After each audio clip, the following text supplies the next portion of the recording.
आज आपण पुरातत्व शास्त्राचे प्रकार अभ्यासणार आहोत.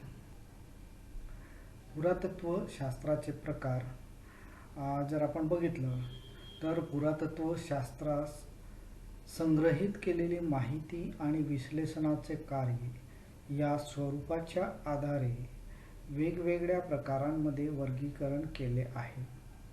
हे प्रामुख्याने उत्खनन किंवा शोधाच्या जागेवरील इतिहासाचा अर्थ सांगू इच्छित असलेल्या पुरातत्व शास्त्रज्ञांच्या दृष्टिकोनावर अवलंबून आहे आणि म्हणूनच पुरातत्व शास्त्राचे प्रकार आपल्याला पुढील प्रमाणे बघता येईल. पहिला जो प्रकार आहे तो म्हणजे पर्यावरण पुरातत्व. पर्यावरणीय पुरातत्व शास्त्र एक पुरातत्व शास्त्राचे उपक्षेत्र म्हणून त्याच्याकडे बघितलं जाते, जे गतकाळातील समाज आणि त्याच्या नैसर्गिक वातावरणामधील परस्पर संबंधाच्या अभ्यासाशी संबंधित आहे. हे साधारणतः 3 उपशाखांमध्ये विभागले गेले आहे, जसे की एक प्राणीशास्त्र, ज्यात पुरातन प्राण्यांचे अवशेष याचा अभ्यास केला जातो. दुसरं म्हणजे माती, गाळ, खडक, नैसर्गिक घटक इत्यादींचा अभ्यास आणि पुरातत्व अभिलेखांशी त्यांचे संबंध यावर अभ्यास करणारे भूगर्भशास्त्र. तसेच तिसरा जो प्रकार आहे त्यामध्ये पुरातन जीवाचा अभ्यास करणारे पुरातन जीवशास्त्र.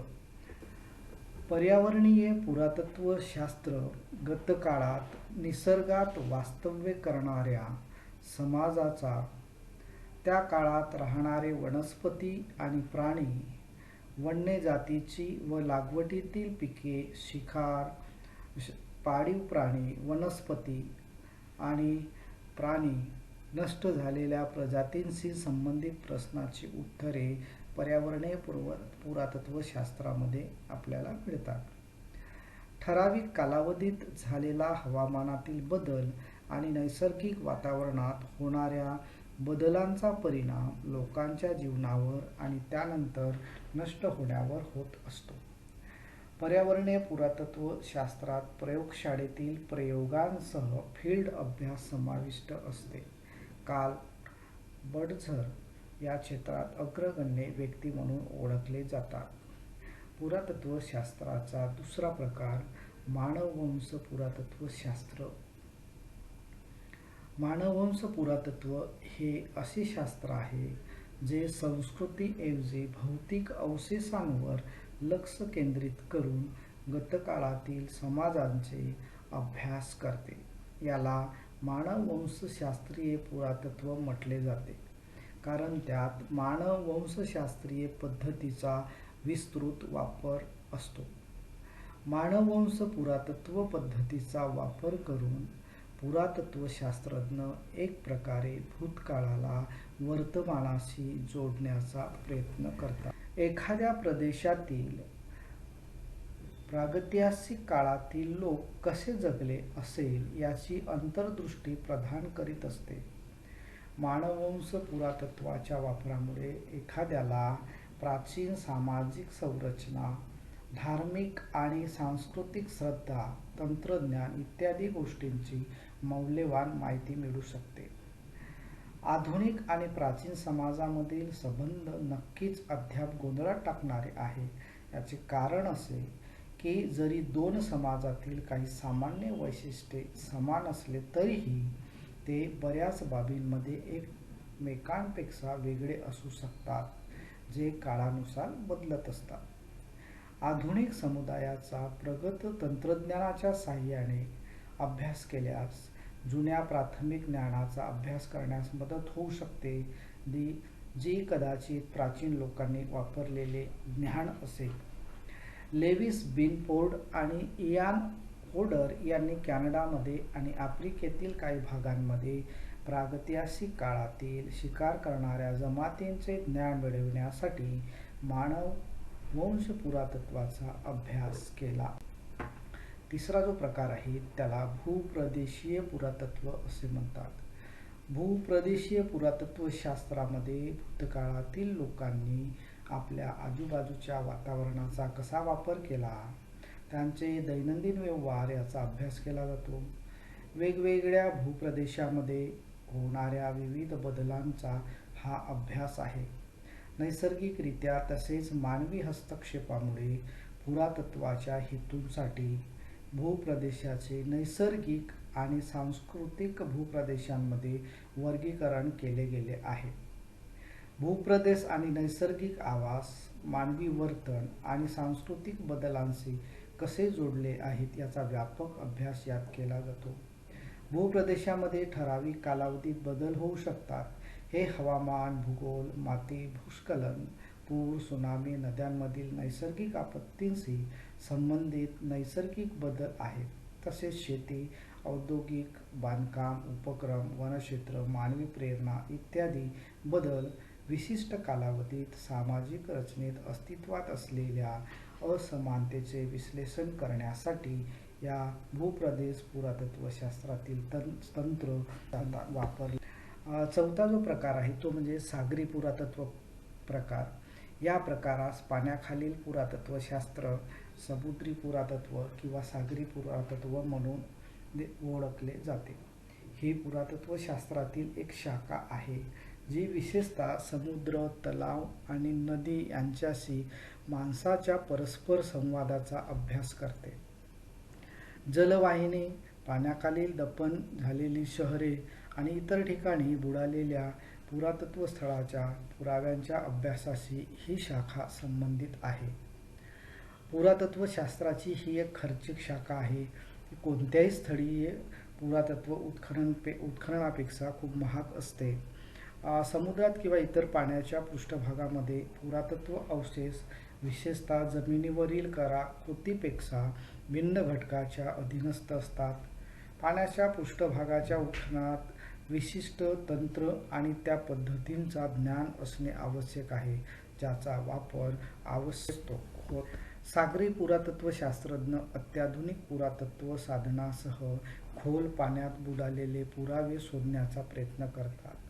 कधीकधी पाण्याखालील उत्खनन देखील थोडेसे धोकादायक ठरते कारण समुद्राखालील परिस्थिती कशी असेल याचा अंदाज कोणालाही येत नाही. साहसी प्रेमींसाठी हे एक रोमांचक व्यवसाय म्हणून याकडे बघितले जाते. राजा हेन्री आठव्याच्या युद्धनौकांची पुनर्प्राप्ती आणि टायटॅनिकचे अवशेष सापडणे सागरी पुरातत्व क्षेत्रातील विलक्षण कामगिरी मानली. पाचवा जो प्रकार आहे तो म्हणजे वैमानिक पुरातत्व. याला एव्हिएशन आर्किओलॉजी असं म्हटले जाते.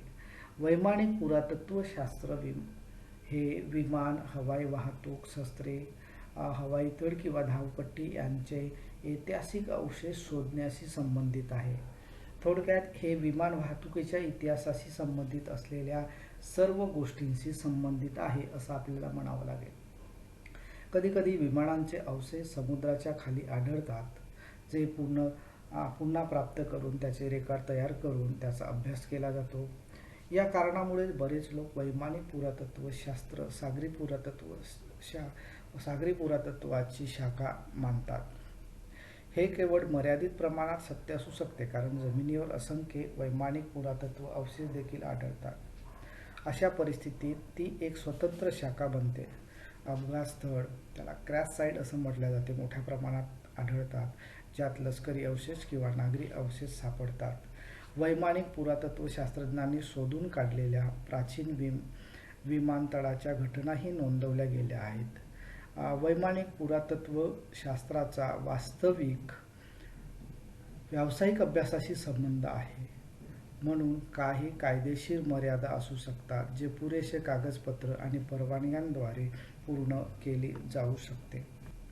सहावा प्रकार जो आहे तो म्हणजे हवाई पुरातत्व. हवाई पुरातत्व म्हणजे आकाशातून पुरातत्व वस्तूंचा शोध घेणे असं केला जातो. 2 जागतिक महायुद्धात हवाई सर्वेक्षण आणि छायाचित्रण महत्त्वपूर्ण मानले गेल्यानंतर या संकल्पनेला वेग आला आहे. पुरातत्वशास्त्रज्ञांनी अधिक अवशेष मिळविण्यासाठी पक्ष्यांच्या डोळ्याप्रमाणे पुरातत्व स्थळ मिळविण्याचा त्यांनी प्रयत्न केलेला आहे.